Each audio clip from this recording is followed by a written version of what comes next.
من عمل صالحا من ذكر أو أنثى وهو مؤمن فلنحيينه حياة طيبة.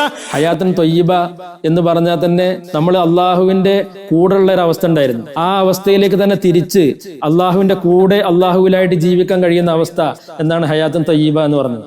ഈ ഹയാത്തുൻ ത്വയ്യിബ നമുക്ക് ലഭിക്കണമെങ്കിൽ അന്ന് ഏത് രീതിയിൽ നിന്നുകൊണ്ടാണ് നമുക്ക് അള്ളാഹുവിനോട് അടുത്ത് ആ ഖുർബിലും ആ വിസാലിലുമായി നിന്ന് അള്ളാഹുവിനെ അനുഭവിച്ച് ജീവിക്കാൻ പറ്റുന്ന ഒരവസ്ഥ അന്ന് എന്തുകൊണ്ട് നമുക്കുണ്ടായി? അള്ളാഹുവുമായുള്ള കരാറും ആ കാലഘട്ടത്തിലുള്ള ജീവിതം നമ്മൾ ഇവിടെ ആവർത്തിച്ചെങ്കിൽ മാത്രമേ ആ ജീവിതത്തിലേക്ക് നമുക്ക് തിരിച്ചു പോകാൻ കഴിയുള്ളൂ. അല്ലെങ്കിൽ നാം കാലാകാലം ഈ ഉറക്കില് ഇങ്ങനെ കഴിഞ്ഞുകൊണ്ടിരിക്കും. ഉറക്ക് ഈ ജീവിതം കഴിയുന്നതോടുകൂടി ബോധ്യപ്പെടും, ഉറക്ക് കഴിഞ്ഞു, ഇനി നമുക്ക് ഒന്നുമില്ലാത്ത അവസ്ഥയാണ് ഉണ്ടാവുക. അതുകൊണ്ട് ഈ ഹയാത്തിനെ രുചിപ്പിക്കാൻ വേണ്ടിയാണ് യഥാർത്ഥത്തിൽ മനുഷ്യൻ എന്താണ് ഈ ലോകത്തിലുള്ള ജീവിതത്തിൽ നിന്നും രക്ഷപ്പെട്ട് സത്യത്തിൽ എന്താണ് ജീവൻ എന്ന് മനസ്സിലാക്കി അള്ളാഹുവിനെ അറിഞ്ഞ് അള്ളാഹുവിലേക്ക് ഖുർബിലും വിസാലിലുമായി ജീവിച്ച് ഹയാത്തിനെ രുചിക്കാൻ വേണ്ടിയാണ് യഥാർത്ഥത്തിൽ മനുഷ്യനെ അള്ളാഹു സുബ്ഹാനഹു വ തആല സൃഷ്ടിച്ചിട്ടുള്ളത്.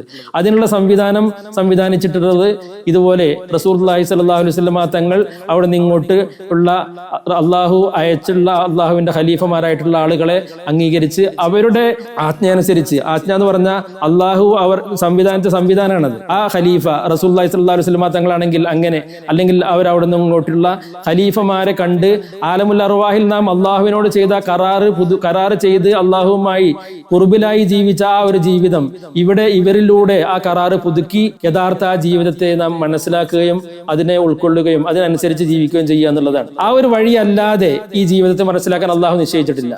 നമ്മുടെ ശരീരം കൊണ്ട് നാം എന്ത് അമല് ചെയ്തിട്ടും നമ്മുടെ ശരീരത്തിന് ബാഹ്യമായിട്ടുള്ള നമ്മുടെ ഒരു അച്ചടക്കം എന്നുള്ളതല്ലാതെ ആത്മീയമായി അള്ളാഹുവിലേക്ക് എത്തണമെങ്കിൽ അള്ളാഹുമായി ചെയ്ത ആലമുൽ അർവാഹിൽ നാം ചെയ്ത് ആ രീതിയിൽ നാം ജീവിച്ച ആ ജീവിതം അതിവിടെ ആവർത്തിച്ചെങ്കിൽ മാത്രമേ നമ്മുടെ റൂഹും അള്ളാഹുമായി ബന്ധപ്പെട്ട് യഥാർത്ഥ മനുഷ്യന്റെ ജീവിതത്തിലേക്ക് നമുക്ക് തിരിച്ചു പോകാൻ കഴിയുള്ളൂ എന്നുള്ളതാണ്.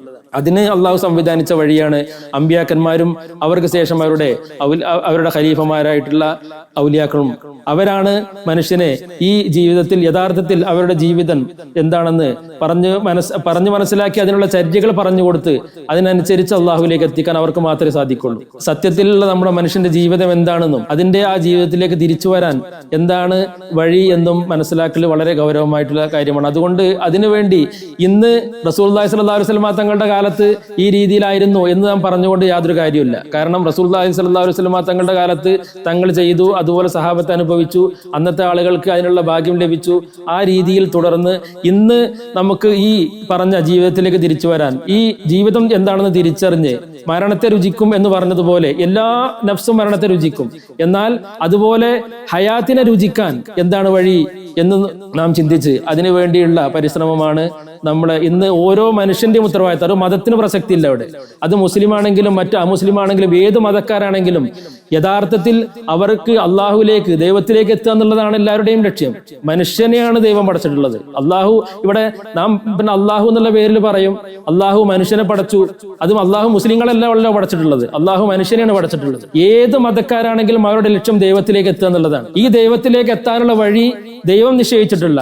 നാം പറയുമ്പോൾ അള്ളാഹു നിശ്ചയിച്ചിട്ടില്ല എന്ന് പറയും. മറ്റുള്ള മതക്കാരാകുമ്പോൾ അവരുടേതായ ടേമിൽ പറയുന്നു എന്നുള്ളതല്ലാതെ വഴി യഥാർത്ഥത്തിൽ എല്ലാവർക്കും ഒന്നു മാത്രമാണ്. ദൈവം മനുഷ്യരെ സൃഷ്ടിച്ചു ദൈവത്തിലേക്ക് എത്താൻ, ദൈവത്തെ അറിയാൻ, ആ ദൈവത്തിൽ ലയിച്ച് ജീവിക്കാൻ. ഇതാണ് മനുഷ്യന്റെ ലക്ഷ്യം. ഈ മനുഷ്യന്റെ ലക്ഷ്യത്തിലേക്ക് എത്താൻ നാം കാണുന്ന ഏറ്റവും വലിയ അള്ളാഹു ദൈവം നിശ്ചയിച്ചുള്ള പ്രതിനിധി മുഹമ്മദ് റസൂലുള്ളാഹി സ്വല്ലല്ലാഹു അലൈഹി വസല്ലം. അവരിലൂടെയാണ് ദൈവത്തിലേക്ക് എത്താനുള്ള യഥാർത്ഥ വഴിയെ നാം പഠിച്ചാൽ മനസ്സിലാവും. നാം ഇത് വെറും ഒരു വാദത്തിന് വേണ്ടി പറയല്ല.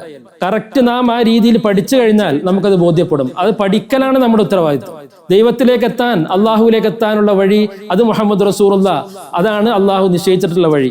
അത് പഠിച്ച് മനസ്സിലാക്കിയ പൂർണ്ണമായിട്ടും ബോധ്യപ്പെടും. അത് ഏത് കാലത്തും. ഇന്ന് ശാസ്ത്ര സാങ്കേതിക വിദ്യകളൊക്കെ എത്രയും ഉയർന്നു നിൽക്കുമ്പോൾ ഇതെല്ലാം വെച്ച് പഠിച്ചാൽ തന്നെ ഇതാണ് യഥാർത്ഥ വഴി എന്ന് പൂർണ്ണമായിട്ട് നമുക്ക് ബോധ്യപ്പെടും. അതിന് ഇന്നത്തെ വഴി, ഇന്ന് ആ മുഹമ്മദ് റസൂലുള്ളാഹിയുടെ പിൻഗാമിയായിട്ടുള്ള ആരാണ് എന്ന് നോക്കി അവരെ സമീപിക്കുക എന്നുള്ളതാണ്. ആ മുഹമ്മദ് റസൂലുള്ളാഹിയെ സമർപ്പിക്കലാണ് നമ്മുടെ ജോലി.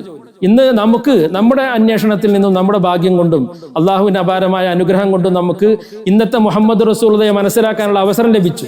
അത് മറ്റുള്ളവർക്ക് എത്തിച്ചു കൊടുക്കലും പറഞ്ഞു കൊടുക്കലുമാണ് നമ്മുടെ ഉത്തരവാദിത്തം. ആ ഉത്തരവാദിത്തമാണ് നാം എപ്പോഴും നിർവഹിക്കുന്നത്. അത് ഏത് മനുഷ്യൻ എന്നുള്ള മാത്രമല്ല ലേബൽ, അത്ര മാത്രമേ നമ്മൾ പരിഗണിക്കുള്ളൂ. അത്രമേ പരിഗണിക്കേണ്ട ആവശ്യമുള്ളൂ. മുസ്ലിങ്ങളോട് പറയാ, അല്ലെങ്കിൽ ഹിന്ദുക്കളോട് പറയാ, അല്ലെങ്കിൽ മറ്റുള്ള മതസ്ഥരോട് എന്നുള്ളതല്ല, മനുഷ്യനോട് പറയാ എന്നുള്ളത്. ഇന്ന് മനുഷ്യന് ദൈവത്തിലേക്ക് എത്താനുള്ള വഴി എന്താണ്? അത് മുഹമ്മദ് റസൂലുള്ളാഹിയുടെ ഇന്നത്തെ പിൻഗാമിയായ ഇന്ന് നമ്മുടെ ആലുവയിലുള്ള നിസാമുദ്ദീൻ ഷാഹ് ഖാദിരി ചിശ്തി മഹാനവറുകളെ ബന്ധപ്പെട്ട് അവരെ അംഗീകരിച്ച് അവരുടെ ശിക്ഷണ മുറയിലായി ജീവിക്കുക എന്നുള്ളതാണ് ഇന്നത്തെ മനുഷ്യന് ദൈവത്തിലേക്ക് എത്താനുള്ള വഴി. ദൈവത്തിലേക്ക് എത്തുക എന്ന് പറഞ്ഞാൽ ജീവിതത്തിലേക്ക് എത്തുക എന്ന് പറഞ്ഞാലും ദൈവത്തിലേക്ക് എത്തുക എന്ന് പറഞ്ഞാലും സ്വന്തത്തെ അറിയാന്ന് പറഞ്ഞാലും ഒക്കെ ഒന്ന് തന്നെ. മൻ അറഫ നഫ്സഹു ഫഖദ് അറഫ റബ്ബഹു എന്നാണ്. ഇപ്പോ സച്ചിദാനന്ദ എന്നൊക്കെ പറയും ഇവര് ഇതില്, അതായത് സ്വന്തത്തെ തിരിച്ചറിഞ്ഞ് ആനന്ദത്തിലായിട്ട് നിൽക്കുന്ന ഒരവസ്ഥയാണത്. സത്യത്തിൽ എല്ലാ മതങ്ങളുടെയും അടിസ്ഥാനം എത്തിപ്പെടുക അവസാനം ഇസ്ലാമിലേക്കാണ്. കാരണം ഇസ്ലാമാണ് തുടർച്ച, അതിൽ നിന്ന് തുടർന്നു പോയതാണ് ബാക്കിയുള്ളതൊക്കെ. സത്യത്തിൽ അതല്ല, എല്ലാതിന്റെയും അന്തരാത്മാവ് ഒന്ന് തന്നെ, അള്ളാഹുവിനെ തിരിച്ചറിയുക. അത് സ്വന്തത്തെ തിരിച്ചറിയുന്നതിലൂടെയാണ് അള്ളാഹുവിനെ തിരിച്ചറിയാൻ കഴിയുക എന്നുള്ളതാണ്. ആ സ്വന്തത്തെ തിരിച്ചറിയാൻ നമ്മൾ സ്വന്തം അങ്ങനെ ഇരുന്നിട്ട് കുറെ ആലോചിച്ചാൽ നമ്മളെ തിരിച്ചറിയാന്നുള്ള ആ ഒരു സംഭവം ഉണ്ടാവില്ല. അതിന് തിരിച്ചറിയണമെങ്കിൽ അൽ മുഅ്മിൻ മിർആത്തുൽ മുഅ്മിൻ, മുഅ്മിൻ മുഅ്മിനിന്റെ കണ്ണാടിയാണ്.